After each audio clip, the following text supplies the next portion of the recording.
नमस्कार प्रेक्षक हो.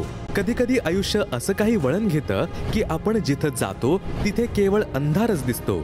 घरात सततच्या समस्या, आर्थिक संकट आणि दैनंदिन संघर्ष यांनी आयुष्य पूर्णतः विस्कटून टाकलं होतं.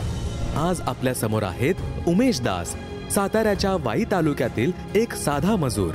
पारंपरिक भक्ती साधनेत रमलेला त्यांचा प्रवास अनेक मंदिरांपासून पंढरपूर, आळंदी, जेजुरीच्या खंडेराया, महाबळेश्वरच्या महादेवापर्यंत पोहोचला होता. सत्यनारायण पूजा, नवरात्र उत्सव, शिवजयंती यासारखे उत्सव धार्मिक विधी म्हणून बालपणापासूनच साजरे करत होते.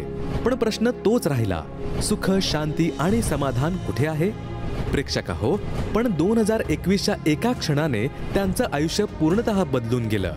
उमेश दास यांनी संत रामपालजी महाराज यांच्याकडून नामदीक्षा घेतली आणि त्यांच्या जीवनात बदल घडू लागले. त्यांच्या मुलीची पोलीस भरती सहज झाली. मुलाच्या शिक्षणाचा खर्च पूर्णपणे मिटला आणि त्यांच्या आर्थिक अडचणींवरही आश्चर्यकारक मार्ग सापडला. पण हे बदल नेमके कसे झाले? संत रामपालजी महाराजांच्या साधनेने उमेश दास यांचं आयुष्य कसं नव्या दिशेला वळवलं? प्रेक्षक हो, जाणून घेऊया उमेश दास यांच्या शब्दात. नमस्कार सतसाहेब. आपलं नाव? उमेश दास कायंगोळी. आपण कुठून आलात? मी वाई तालुका वाई जिल्हा सातारा इथून आलो आहे. आपला व्यवसाय काय आहे? मी मजुरी करतो. संत रामपालजी महाराजांची गुरुदीक्षा आपण कधी घेतली? संत रामपालजी महाराजांची गुरुदीक्षा मी 26 जानेवारी 2021 रोजी घेतली. संत रामपालजी महाराजांची गुरुदीक्षा घेण्या अगोदर आपण व आपला परिवार कोणती भक्ती साधना करत होतात? संत रामपालजी महाराजांची भक्ती घेण्या अगोदर मी शाळेत असल्यापासून आम्ही गणपती बसवायचो, शिवजयंती, नवरात्रोत्सव आणि बाकीचे जे पारंपरिक जे विधी आहेत ते करायचो. सत्यनारायण पूजा करायचो. जेजुरीच्या खंडेराया तिकडे सोमवती अमावस्येला जायचो. त्याच्यानंतर आळंदी, पंढरपूर असं कोण जिकडे सांगेल तिकडे जायचो. त्यानंतर महाशिवरात्रीला महाबळेश्वरला जायचो. अशा बऱ्याच ठिकाणी जे सांगेल तिकडे जायचो. संत रामपालजी महाराजांचा मार्ग आपल्याला कसा कळाला आणि त्यांच्याबद्दल माहिती आपल्याला कोणी दिली? त्याचप्रमाणे आपण त्यांच्या संपर्कात कसे आलात? त्याचं झालं असं, माझा भाऊ पुण्याला होता. तर पुण्यामध्ये पिंपरीला असताना त्यानं तिथे एक स्टॉल लागलं होतं. तिथून पुस्तक आणलं होतं आणि पुस्तक ते घरी ठेवलं होतं. ते पुस्तक मी वाचल्यानंतर माझं असं लक्षात आलं की हे वेगळंच ज्ञान आहे काहीतरी.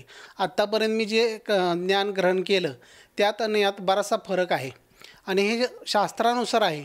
त्यामुळं मी हे पुस्तक वाचलं. त्यानंतर मी नामदीक्षेसाठी नंबर मिळवले आणि नामदीक्षा 26 जानेवारी 2021 रोजी घेतली.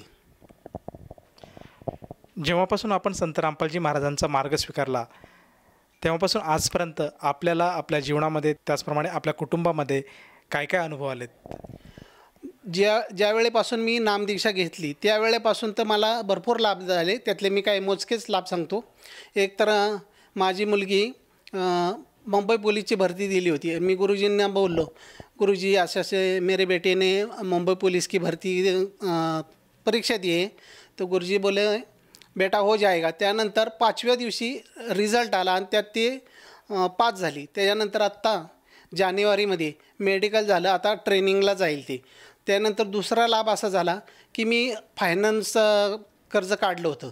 ते कर्ज काढल्यामुळं मला मुलाला एज्युकेशन लोन मिळत नव्हतं. मग ते पण गुरुजींना मी बोललो होतो. गुरुजी बोलले बेटा हो जाएगा. आणि झालं त्याचं असं की माझा तर पूर्णच मार्ग बंद झाला होता. कारण माझ्याजवळ काही नव्हतं. मुलाला तर शिक्षणाची फार गरज होती. तो कॉम्प्युटर इंजिनियर करायचंच म्हणला, हेच करायचं आणि करणार तर पुण्यातच करणार. त्याची तिकडं निवड पण झाली होती. पण माझ्याजवळ पैसा नव्हता. पण काय करणार? मग त्यानं आम्ही थोडेसे पैसे भरले. त्यानंतर त्याचे एक शिक्षक आहेत, त्या शिक्षकांनी बघितलं की मुलगा अभ्यास करतो आहे, हुशार आहे, पण ह्यांची परिस्थिती घरची तशी नाही. मग त्या शिक्षकांनी त्यांचे 2 विद्यार्थी त्यांना सांगितलं की असा असा मुलगा आहे, कर्तृत्ववान आहे, अभ्यास करतो, हुशार आहे, पण परिस्थिती बरोबर नाही. तर ते म्हणले ठीक आहे, आमच्या कंपनीत त्याला शनिवार रविवार काम देऊ. आणि दुसरी गोष्ट, 3 वर्षाची जी काय त्याची फी आहे ती 3 वर्षाची फी आम्ही स्वतः भरू. ते झालं. त्याच्यानंतर आमच्या इकडं नवीन रस्ता केला होता. नवीन रस्ता केल्यानंतर तिथं थोडी अशी खडी पडली होती बारीकशी. त्याच्यावरनं माझी बाईक घसरली आणि दुसऱ्या स्कूटीला लागली. म्हणजे चुकी तर नव्हती, पण घसरल्यामुळं पडली.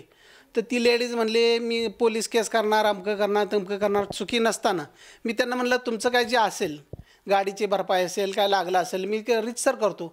ते म्हणले नाही मी पोलीस केस करणार आणि आम्हाला एवढे भरपाई पाहिजे. मी गुरुजींना अर्धाच लावली. गुरुजींना म्हणलं असं असं. तर गुरुजी म्हणले बेटा कोई बात नाही, ठीक हो जाएगा. मग त्याच्यानंतर पोलीस केस पण झाली नाही, काय पण झाली नाही.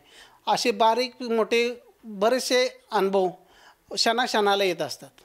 आपण ह्या आपल्या अनुभवातून जे संत रामपालजी महाराजांच्या सद्भक्तीमुळे आपल्याला आलेले आहेत, या आपल्या अनुभवातून भक्त समुदायाला काय संदेश द्याल? मला जे अनुभव आले त्या अनुभवातून मी भक्त समाजाला एवढं सांगेन की हा मनुष्य जन्म परत नाही. एकदा झाडाचे पान पडले, तुटून पडलेले परत जोडले जात नाही. मनुष्य जन्म हा भक्तीसाठी आहे आणि मोक्ष मिळवण्यासाठी. त्यासाठी प्रत्येकानं हा मार्ग समजून घ्यावा आणि भक्ती करून आपल्या जीवनाचं कल्याण करावं. जसं तुम्ही सांगत आहात की मनुष्य जीवन हा वारंवार मिळत नाही आणि खऱ्या अर्थाने मोक्षासाठी आज परमेश्वराने आपल्याला मानव देह दिला आहे.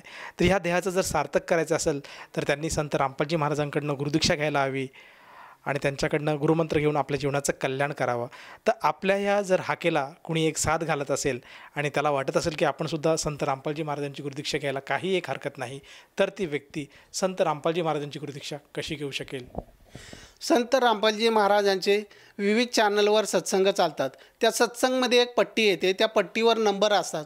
त्या नंबरवर तुम्ही कॉल केल्यानंतर तुमच्या जिल्ह्याचे नामदार सेंटर तुम्हाला मिळू शकते आणि तिथून तुम्ही नामदीक्षा घेऊ शकता. या नामदीक्षेसाठी कुठलेही शुल्क घेतले जात नाही. नामदीक्षा निःशुल्क असते. नामदीक्षा दिल्यानंतर त्यावेळेला तुम्हाला पुस्तक आणि पूजेचे साहित्यसुद्धा निःशुल्क मिळते. धन्यवाद. सत साहेब. संपूर्ण विश्वामध्ये 500 पेक्षा जास्त नामदीक्षा केंद्र आहेत जिथे निशुल्क नामदीक्षा दिली जाते. निशुल्क नामदीक्षा प्राप्त करण्यासाठी आणि अधिक माहितीसाठी संपर्क करा 7030303951 7030303952. अद्वितीय आध्यात्मिक ज्ञान वाचण्यासाठी, पाहण्यासाठी आणि ऐकण्यासाठी संत रामपालजी महाराज ॲप अवश्य डाउनलोड करा किंवा आमची वेबसाईट www.jagatgururampalji.org वर विजिट करा.